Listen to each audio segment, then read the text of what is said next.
The most powerful tool in my experience is the patient story. So at every operational meeting that I run, and they usually are every week, and it's a stand-up meeting for 1 hour, it always starts with somebody telling the patient story.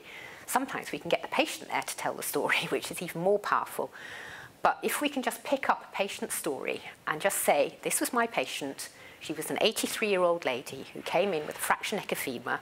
She'd been lying on her bathroom floor for 6 hours before she was found, and then take that story about what happened for that patient under our care, that makes everybody start to think.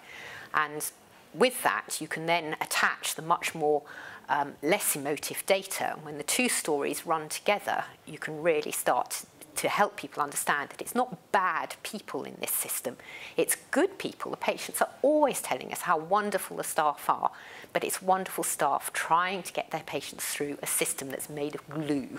It just isn't flowing to get the patients cared for properly.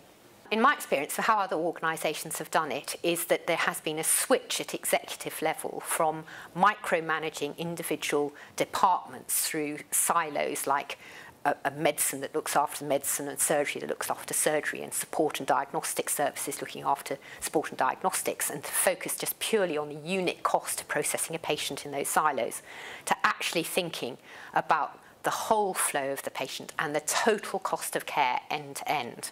And that requires quite a change in the way that the financial management system happens, but more importantly, a recognition that this is actually a win-win situation, that if we get the flow of the patient right, then the flow of the finances will be right. And it shouldn't be this antagonism between the clinicians and the financial management of the system. It's about making sure that those two are aligned. And that really is the job of the chief executive, to make sure that that is happening at board level all the time.